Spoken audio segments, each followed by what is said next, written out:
Bonjour à tous, bienvenue dans cette vidéo. Aujourd'hui au programme, un mini-test partie 2. Vous aurez à l'écran, comme à l'examen, la feuille qui dit 7, 8, 9, 10, blablabla. Et vous m'entendrez prononcer la question, les 3 réponses. Bien entendu, vous ne me verrez pas, car on le fait en condition. À la fin des questions-réponses, on fera la correction ensemble. Je vous expliquerai pourquoi telle et telle réponse est correcte et incorrecte. Let's go. Question number 1. How soon do you expect the merger to be finalized? A. It was a very smooth transition. B. Not for another couple of months at least. C. I didn't expect it to be so large. Number 2. Could you give me a hand with these recruitment files? A. I'd be happy to once I finish this report. B. The consultant has a very firm handshake. C. No, I haven't seen the files lately. Number 3. Hasn't the new software update improved the server speed? A. I'll update my contact information tomorrow. B.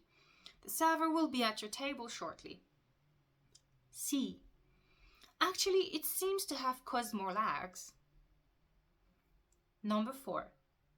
Why hasn't the quarterly budget been approved yet? A. Yes, it's quite an expensive project. B. There's still a discrepancy in the marketing costs. C. I think the office is on the 4th floor. Number 5. We should probably postpone the client meeting until the director returns. A.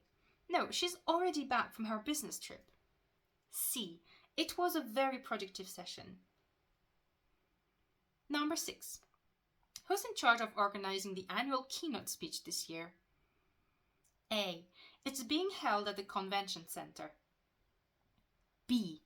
The speech lasted nearly 40 minutes. C.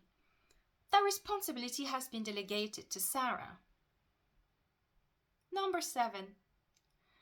Where can I find the specification for the industrial generator? A. They are attached to the email I sent you. B. The technician is repairing it right now. C.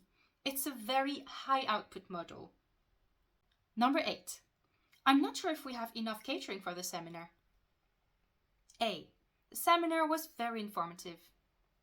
B. Let's double check the final RSVP list. C. I prefer the Italian restaurant down the street. Number 9. Would you prefer to take the shuttle or a taxi to the airport? A. Yes, the flight departs at noon. B. I've never been to that terminal before. C. The shuttle is much more cost-effective. Number 10. Didn't Mr. Henderson used to work in the legal department? A. He's been our chief counsel for 5 years. B. No, the laws have changed recently. C. The apartment is within walking distance. On est parti pour la première question. Le mot-clé ici, techniquement les mots-clés, c'était how soon, qui appelle ici une notion de délai. Et la seule réponse qui justement répondait à cette notion de délai, c'était la B, not for another couple of months at least. Pour la question numéro 2, ici, on avait peut-être une question de vocabulaire qui a pu vous poser problème. En l'occurrence, dans la question « Could you give me a hand ?» To give someone a hand, ça veut dire en fait prêter de l'aide à quelqu'un, proposer de l'aide. Et en l'occurrence, c'était notre mot-clé ici. Attention aux faux amis avec a hand qui vous pousserait par exemple à répondre la B, a very, very firm handshake. La bonne réponse, c'était la A ici, donc qui va répondre à to give a hand, aider. La bonne réponse était donc la A, I'd be happy to once I finish this report. Donc, je serais ravie de t'aider une fois que j'ai fini ce rapport. Pour la question numéro 3, la bonne réponse, c'était la C, ici parce qu'en fait, on a donc la question hasn't the new software update improved the server. On se retrouve avec cette notion de question tag, ce qui veut dire que le début à la forme négative va appeler en fait une sorte de confirmation ou une affirmation par exemple. Et la seule réponse qui marche à cela, c'est donc la C. Actually, it seems to have caused more lags. Donc en fait, à vrai dire, eh ben, il semble que ça ait causé plus de bugs, quoi, de lag. La question 4. On a un mot-clé qui est why, les mots interrogatifs, nos mots en W, en H, how, etc. À ce mot why, eh ben, on ne pourra jamais répondre yes or no. Donc pour cette raison, ben, on élimine la A directement. La B est la bonne réponse parce qu'elle sous-entend que la phrase commence en fait avec un because qui n'est pas écrit mais qui est sous-entendu.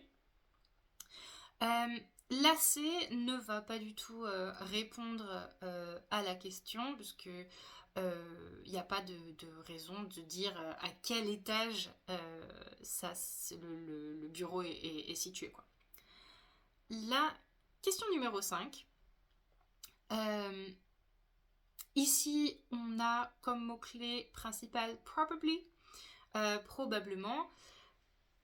Comme c'est une sorte de suggestion, ici, là, donc we should probably postpone the client meeting until the director returns.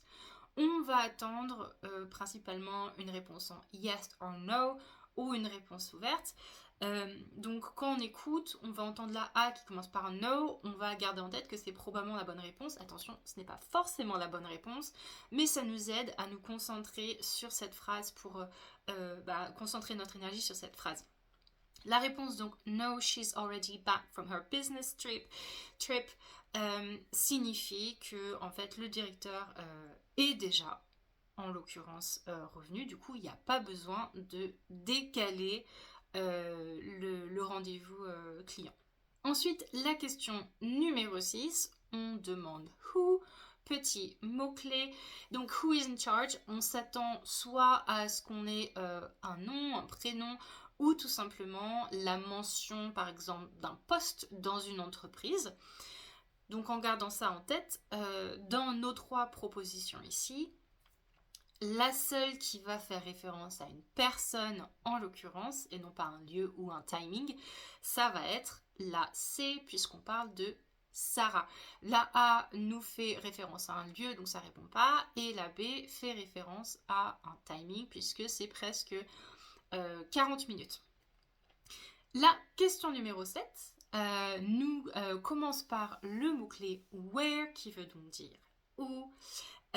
Et ce mot-clé ici nous indique qu'il va généralement falloir faire référence à, enfin pas généralement, et ça fait référence à un lieu, à un emplacement. En l'occurrence ici, dans nos réponses, l'emplacement, il faut savoir que c'est pas forcément dans un endroit physique où on va, ça peut être un emplacement en l'occurrence ici numérique. La réponse qui fait référence à ce where en l'occurrence, ça va être la réponse A. They were attached to the email I sent you ici. Parce que la B, ça fait référence, ça se concentre sur une personne. La C, ça fait référence, en l'occurrence, ça décrit l'objet, mais ça ne répond pas à la question where. La question numéro 8, on a I'm not sure qui va faire référence à un doute. Donc on va s'attendre à ce qu'une des 3 réponses réponde justement à ce doute. C'est la question B, let's double check the final RSVP list qui répond à ce doute. Comme on n'est pas sûr, on va revérifier en l'occurrence la liste de réponses justement. En avant-dernière question, question numéro 9. Would you prefer? On sous-entend une question de choix. Si on préfère quelque chose à quelque chose d'autre. Est-ce qu'on préfère prendre la navette ou alors le taxi pour aller à l'aéroport? Donc du coup, il nous faut une des 3 réponses qui répondent à cette notion de choix. La réponse C est la seule qui répond directement à The shuttle is much more cost effective. Ça fait référence à la navette, donc c'est la bonne réponse. Question numéro 10. Ici, nos mots-clés, ça va être didn't et ça va aussi être used to. Used to, il nous permet d'évoquer une habitude. Donc en fait, on demande si Mr. Anderson travaillait avant dans le département juridique. Avec nos options, seulement la A fait référence au métier de M. Anderson et nous indique que c'est quelque chose, en l'occurrence qu'il est toujours à son poste parce qu'on a le present perfect. La B peut pas marcher parce que alors on a les lois qui peuvent mettre en fait qui peuvent mener à erreur parce que les lois ça fait référence à tout ce qui est juridique, donc l'éco, mais le fait qu'elles aient changé n'a aucun rapport avec la question. Et là c'est le fait que l'appartement soit proche, parce que walking distance ça veut dire qu'on peut y aller à pied, n'est pas du tout pertinente ici, on s'en fiche. Donc la bonne réponse pour la 10 c'était la A. Et voilà, on est arrivé au bout de la vidéo. N'hésitez pas à me laisser un petit commentaire si vous avez des questions, je serais ravie d'y répondre. C'est la dernière ligne droite pour la formation TOEIC du 13 au 16 avril. Il ne reste plus que 9 places. N'hésitez pas à aller vous inscrire rapidement. Si vous avez des questions sur d'autres sujets, n'hésitez pas non plus à m'envoyer un petit message sur rockthattoeic.com. Je réponds rapidement. N'hésitez pas à vous abonner, à liker si la vidéo vous a été utile et je vous retrouve lundi dans une nouvelle vidéo.